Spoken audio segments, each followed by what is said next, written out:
My name is Camille Rowan. I'm 34 years old, and the moment my engagement ended didn't arrive with shouting or tears. It arrived softly, wrapped in a glass of red wine and a sentence that sounded reasonable if you didn't listen too closely. Have you ever felt the world go quiet all at once? Not the peaceful kind of quiet, not relief. I mean the dead, airless silence that hits when something fundamental shifts and your body reacts before your mind can catch up.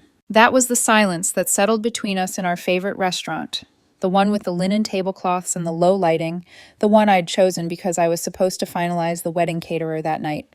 I still remember the smell of garlic and warm bread, the hum of conversations around us, life continuing, completely unaware that mine had just cracked open. My fiancé, Lucas Bennett, sat across from me, swirling his wine like he was stalling for time. I just think, he said carefully, that things are moving a little too fast. I looked at him. We had been together for 5 years, engaged for 6 months.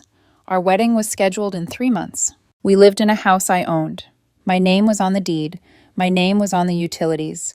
His name was on a spare key in a closet that took up more space than mine. I paid the mortgage. I paid the insurance.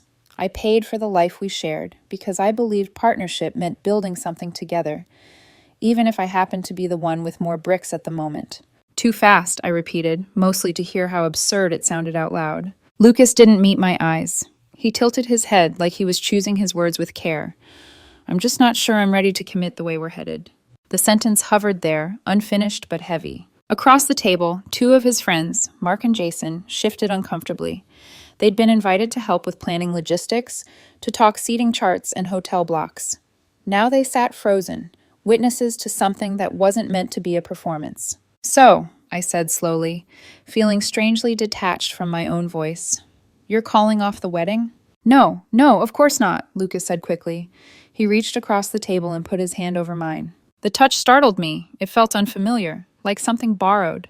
I just need a pause, he continued. I need you to wait while I figure things out. I love you. You know that. I need to be sure. There it was. Wait. Mark nodded, trying to be helpful. It's not that unusual, Camille. A lot of people get cold feet. Sometimes a little space actually makes things stronger. Jason added, Yeah, you've been together a long time. Taking a breath isn't the same as walking away. I watched Lucas's face as they spoke. He wore the expression of a man relieved, that someone else was saying the words for him, earnest, almost grateful.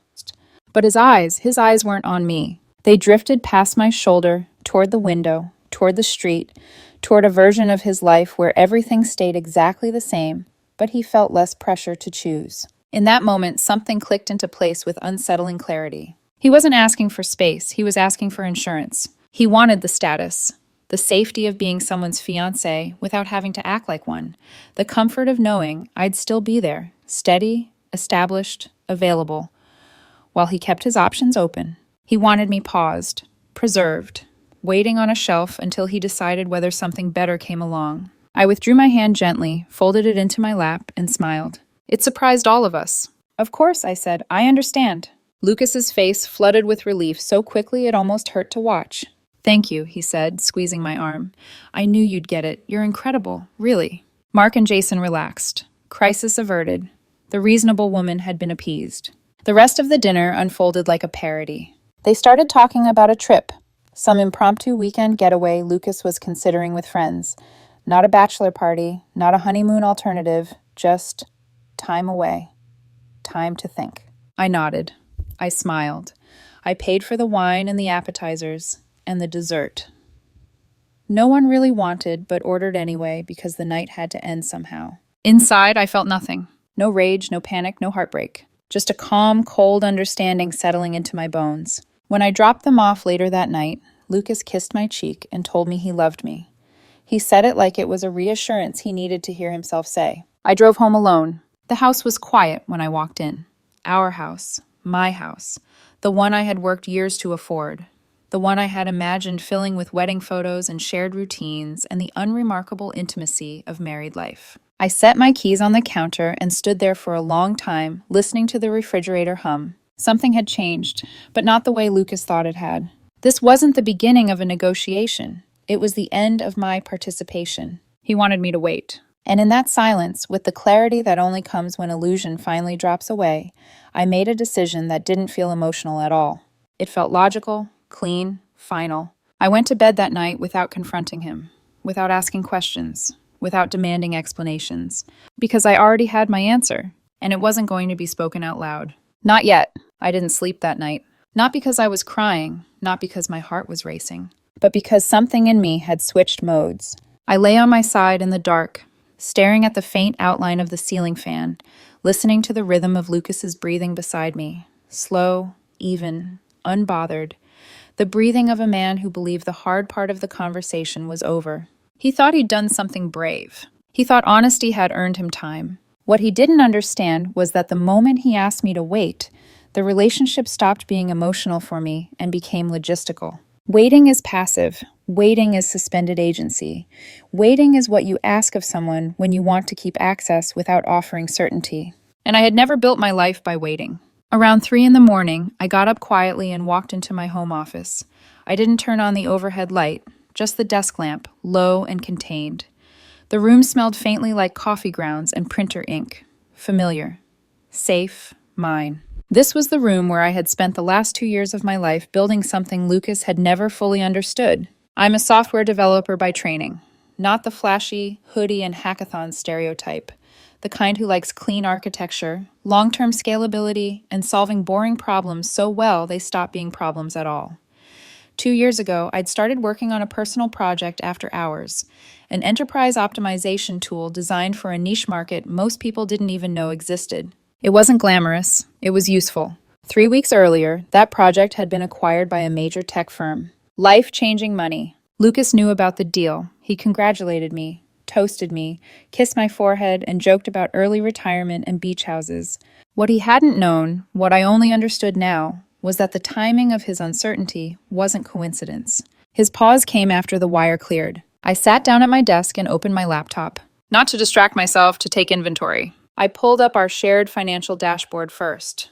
I had insisted on transparency when we moved in together, not because I didn't trust him, but because I believed adults should understand the systems they lived inside. What I saw confirmed what my instincts already knew. He used the joint account for convenience, not contribution. His income covered his personal expenses. My income carried the structure of our life: mortgage, insurance, utilities, travel, emergencies. I'd told myself this was temporary, that we were a team and teams didn't keep score. But teams don't ask one player to sit out indefinitely, while the other decides whether the game is worth playing. I didn't feel angry as I reviewed the numbers. I felt organized. Next, I opened my email and searched for the confirmation from my financial advisor. The buyout funds had already been transferred into my primary account, but that was never going to be the final resting place. I drafted a brief message requesting an early morning call.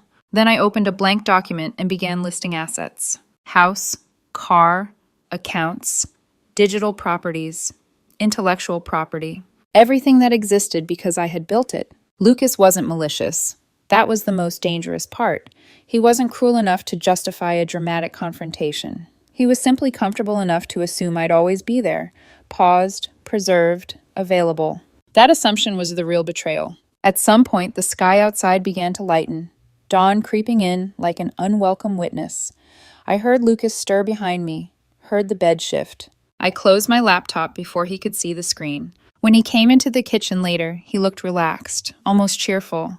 He kissed my cheek, poured himself coffee, and thanked me again for being so understanding. I smiled back. The mask fit easily. That day, I moved through my routines with precision.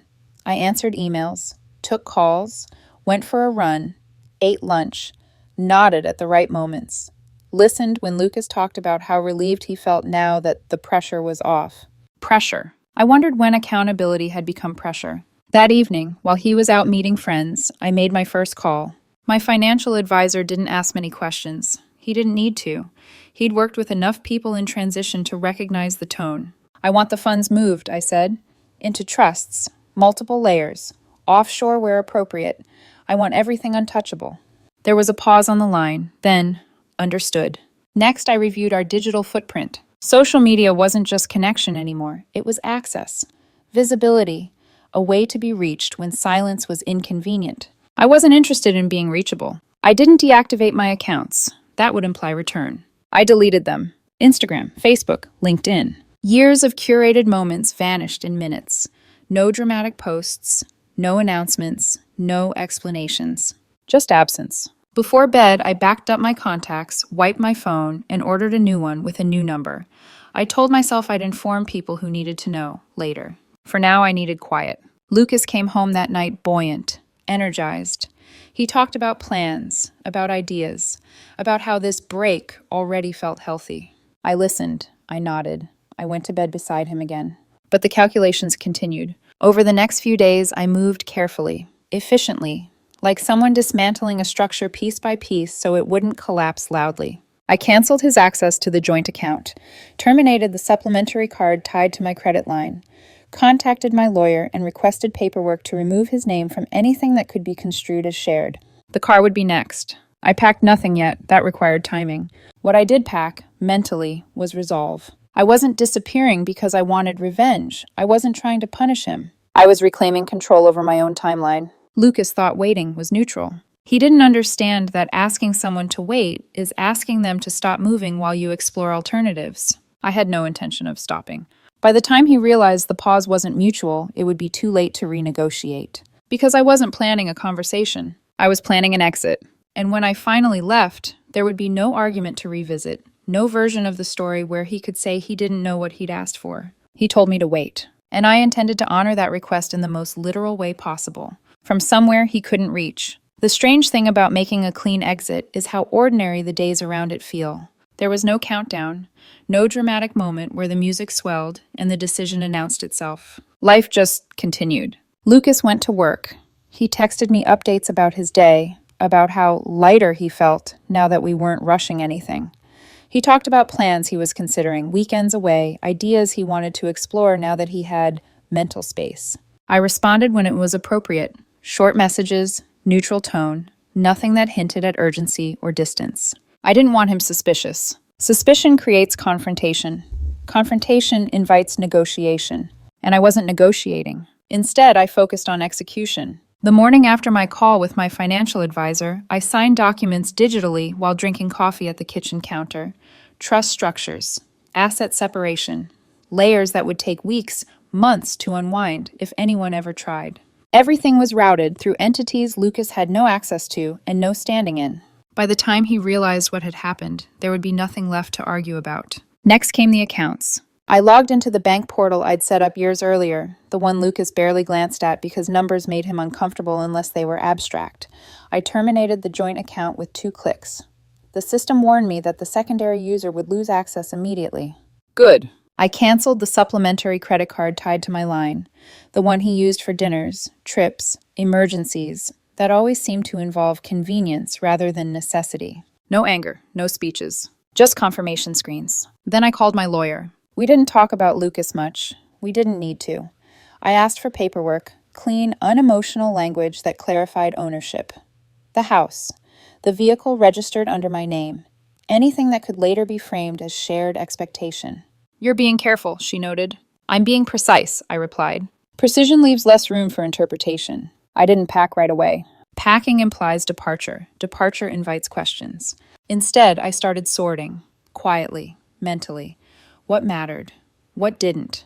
What I would need and what belonged to a version of my life that was already over. Lucas's things stayed where they were. His clothes in the closet, his shoes by the door, his half-finished projects scattered across surfaces he never fully cleaned. I didn't touch any of it. It felt important not to erase him from the space. Important that when the absence arrived, it would be unmistakable. The digital erasure came next. Instagram first. Years of photos, trips, smiling moments that meant something once and nothing now. I didn't linger. I didn't archive. I selected delete account and entered my password without hesitation. Facebook followed, then LinkedIn. That one gave me pause, not emotionally, but strategically. It was a professional tether, a way to be found. I closed it anyway. If someone needed me, they would know how to reach me. Everyone else didn't need access to my life just because they were curious. I backed up my contacts to an encrypted drive. Family, a few friends, my brother, my lawyer, my advisor. Then I wiped my phone. Factory reset, new device, new number. I didn't inform anyone yet. Silence works best when it arrives unannounced. The note was the last thing I prepared. I wrote it by hand, seated at the kitchen counter, using the pen Lucas liked because it felt expensive. I considered different versions, longer explanations, sharp truths. I discarded all of them. In the end, I wrote only 2 words. I'll wait. I left the note face up on the counter, positioned so it would be the first thing he saw when he walked in. Then I waited for the right moment. It came sooner than expected. Lucas told me he'd be out late one night, drinks with friends, something spontaneous. I smiled, told him to have fun, and kissed his cheek like everything was normal. The door closed behind him. I didn't rush. I changed clothes, checked the house one last time, not with sentiment, but with confirmation.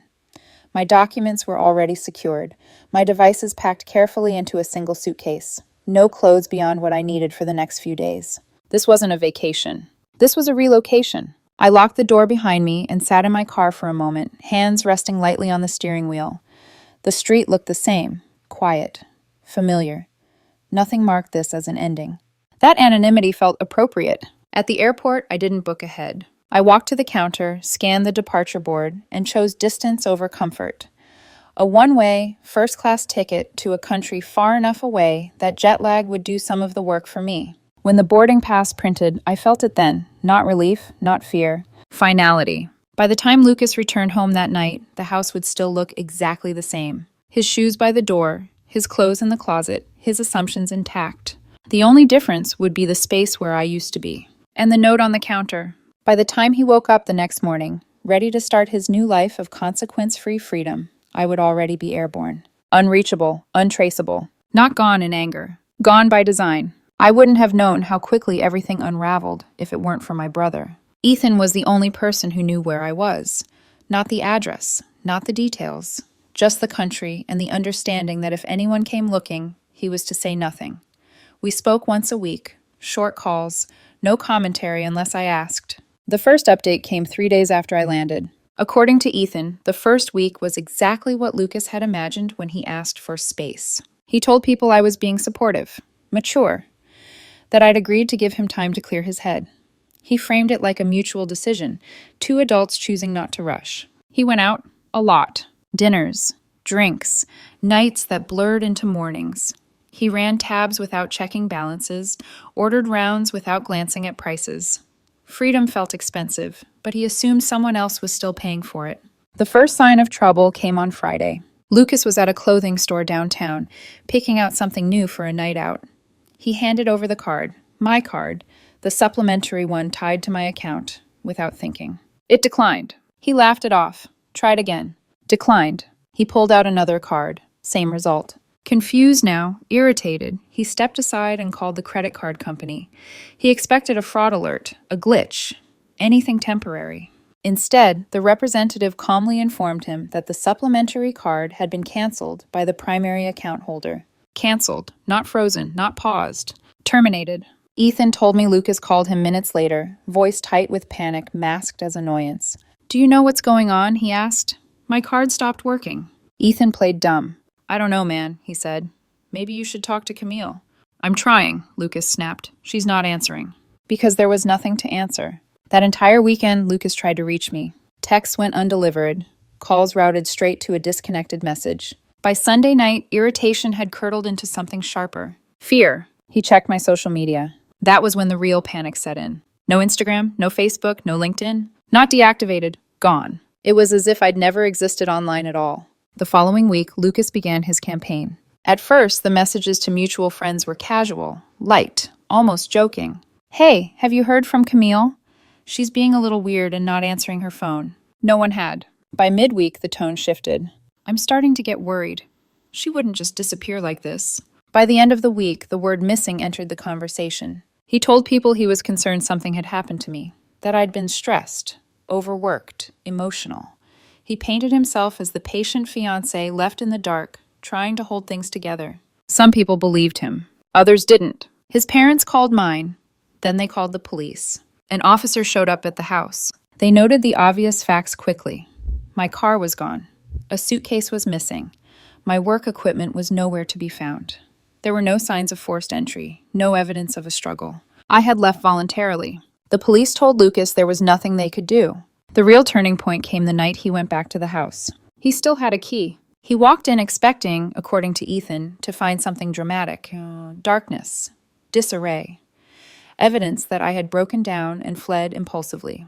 Instead, the house looked exactly the way he'd left it. Clean, orderly, still. My clothes were gone from the closet, my shoes from the rack. My office was empty. Everything else remained untouched. His things, the furniture, the photos on the walls. And on the kitchen counter, centered and impossible to miss, was the note. "I'll wait," Ethan said Lucas called him afterward, completely undone. "What does this mean?" he demanded. "Wait for what? Where is she?" Ethan didn't hesitate. "I guess she's waiting for you to figure things out," he said calmly. "That's what you asked for, right?" There was a long silence on the line. For the first time, Lucas understood something he hadn't considered before. Waiting cuts both ways. And sometimes, when you ask someone to pause their life, you give them the space to leave it entirely. By the third week, the narrative Lucas had been clinging to began to collapse under its own weight. The first crack was financial. The car, the one I had bought 2 years earlier, registered under my name, insured through my account, was repossessed on a quiet Tuesday morning. No warning to him, no dramatic confrontation, just a tow truck parked at the curb. When he stepped outside, clipboard in hand, professionalism masking indifference. Ethan said Lucas stood there frozen, watching it disappear down the street like a misunderstanding he couldn't talk his way out of. He called me again after that. Straight to voicemail, disconnected. That afternoon, his parents paid off the credit card balance he'd accumulated during his first week of freedom. Dinners, drinks, Ubers. A lifestyle that only works when someone else is underwriting it. They weren't happy, and they were asking questions. Questions Lucas couldn't answer without admitting the truth, that the life he'd been living wasn't sustainable without me quietly holding it together. That's when the social consequences started to set in. Mark stopped responding to his texts. Jason suddenly became busy. People didn't want to be pulled into whatever was happening anymore. The story had stopped being entertaining. It had become uncomfortable. Lucas began showing up places instead. My old office, the building where I'd worked before the buyout finalized. He asked reception if anyone had heard from me. They hadn't. I'd resigned the day the deal closed. Quietly. Professionally. He went to my parents' house next. My father answered the door. Ethan said he didn't raise his voice. He didn't insult Lucas. He simply told him, clearly and without hesitation, that he was no longer welcome there. That whatever had happened between Lucas and me was no longer a family matter. That door closed softly. And it stayed closed. By the end of the month, Lucas had become a fixture in the cautionary whispers of our shared circle. People talked. About the dinner, about the timing, about the money. The story shifted. It wasn't that I'd vanished mysteriously. It was that he'd asked a woman with options to wait, and discovered what it meant when she didn't. He tried to reclaim control the only way he had left. By rewriting history. He started telling people I'd been secretive, that I'd always held power over him, that my sudden wealth had changed me, made me cold, manipulative. He said I'd disappeared to avoid responsibilities to the relationship. It was a bold strategy. It didn't work. Too many people remembered the dinner. Too many people had received his frantic messages afterward. Too many details didn't add up. The final humiliation came at a bar downtown a few weeks later. Lucas ran into a group of our old friends. He tried to slide into their conversation, launched into a familiar story about betrayal and abandonment. Halfway through, Mark cut him off. "We were all there," he said flatly. "We heard you. You told her you weren't ready. You asked her to wait while you figured yourself out. This isn't something she did to you." The group went silent. Lucas tried to argue, tried to frame it differently. Mark shook his head. "You don't get to call it cruelty when someone gives you exactly what you asked for." Ethan said Lucas fell apart after that, raised his voice, accused everyone of taking my side, claimed no one understood how much pressure he'd been under. The bartender asked him to leave. Mark and Jason, once his loudest defenders, distanced themselves completely after that night. Suddenly, they were telling people they'd warned him he was making a mistake, that they'd always known he was playing a dangerous game. Convenient amnesia. By the time the month ended, Lucas had burned through every bridge he'd crossed, with entitlement instead of care. He had asked for time, for space, for waiting. What he hadn't realized was that those things have a cost, and he was the only one left paying it. By the time the leaves started turning back home, my life had already slipped into a rhythm that didn't include Lucas at all. I was living in a small coastal town in Portugal, the kind of place that looks temporary but quietly convinces you otherwise. Whitewashed buildings, narrow streets that led nowhere in a hurry, mornings that began with ocean air instead of notifications. I rented a modest villa overlooking the water, not extravagant, intentional. The internet was fast, the food was simple and excellent, and no one knew my name. That anonymity did something to me I hadn't expected. It let my nervous system exhale. I woke up early and worked in long, focused stretches. I walked in the afternoons. I cooked dinners for myself and ate them slowly, without anyone filling the silence with commentary or expectations. Waiting never crossed my mind. Ethan's updates came once a week, as promised. By the second month, Lucas's attempts to track me down had grown erratic.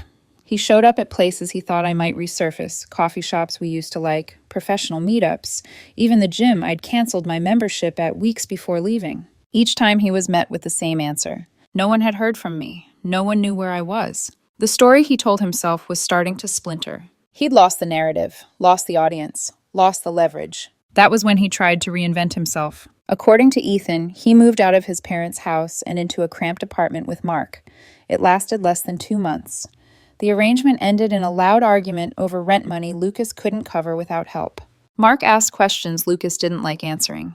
Lucas expected flexibility. Mark expected accountability. They weren't compatible. Lucas moved back in with his parents again, this time without ceremony, without explanations. He also had to get a job, a real one. No more loosely defined projects. No more waiting for something better to come along. He took a position as a host at a chain restaurant near where we'd first started dating. The irony wasn't lost on anyone. Ethan said Lucas hated it. The hours, the hierarchy, the way his time was no longer his to negotiate. For the first time in years, Lucas's life had consequences he couldn't postpone. Meanwhile, mine expanded quietly. I started a consulting firm focused on the kind of systems work I'd always enjoyed. Short-term contracts, high-impact problems, complete autonomy. Clients didn't care where I lived as long as the work was good. It was. I made friends. Mostly expats, people who understood the appeal of starting over without spectacle. We shared meals, traded stories, and respected each other's boundaries. No one asked about my past unless I offered it. I didn't. I wasn't hiding. I just wasn't dragging old chapters into a story that no longer needed them. The most interesting shift, Ethan told me, was Lucas's latest version of events. He was no longer the confused fiancé, no longer the worried partner. Now he was the victim. He told people I'd been controlling, that I'd used money to dominate the relationship, that my success had made me distant and cold. He said I'd disappeared to avoid commitment, to escape responsibility. It was a bold rewrite, but it arrived too late. Too many people knew the truth. Too many details didn't align. Too many witnesses remembered the dinner. You can only change a story when you control the silence around it. Lucas didn't. I heard all of this from a cafe overlooking the ocean, phone pressed lightly to my ear, sunlight warming the table between my hands. When Ethan finished his update, he paused. "You okay?" he asked. I looked out at the water, at the steady movement of something that never asked permission to keep going. "I'm more than okay," I said. "I'm not waiting." And for the first time since the night Lucas asked me to pause my life for his comfort, I realized something that settled deep and solid in my chest. He thought waiting was neutral, but waiting only hurts when you stay. I had already left. 3 months after I disappeared, Lucas tried one final move. It wasn't emotional. It wasn't personal. It was procedural. Ethan called me one afternoon, his voice carrying that familiar mix of disbelief and dry amusement. "You're going to like this," he said. Lucas had hired a lawyer. Not a firm, not a specialist. A budget, no win, no fee kind of operation that advertised aggressively and promised leverage where there usually wasn't any. He was suing me. The claims were ambitious. Breach of promise, emotional distress, lost future earning potential. According to the letter, our engagement constituted a verbal contract. According to Lucas, my disappearance had cost him years of his life, his stability, and his reputation. He wanted compensation. I listened without interrupting, sitting on the terrace of my rental, the ocean stretching endlessly in front of me. The absurdity of it all felt distant, almost academic. When Ethan finished, I exhaled slowly. "Did he actually file?" I asked. "Not yet," Ethan said. "But the letter went to your lawyer back home this morning." I smiled. My lawyer called me later that evening. She didn't bother hiding her reaction. "I actually laughed," she admitted, out loud. Her response was efficient. 1 page. Attached were 2 documents. The first was a signed, notarized affidavit from our wedding planner, detailing the dinner, the exact wording Lucas had used, his request for a pause, his insistence that I wait while he figured things out.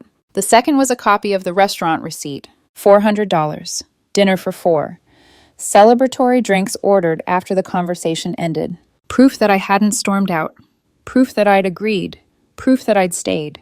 The final paragraph of the response was brief. It stated that I had, in fact, honored Lucas's request. I had waited. I was still waiting. I was simply doing so from a different continent and would continue to wait indefinitely. The letter wished him well in his own period of waiting. Lucas dropped the case the next day.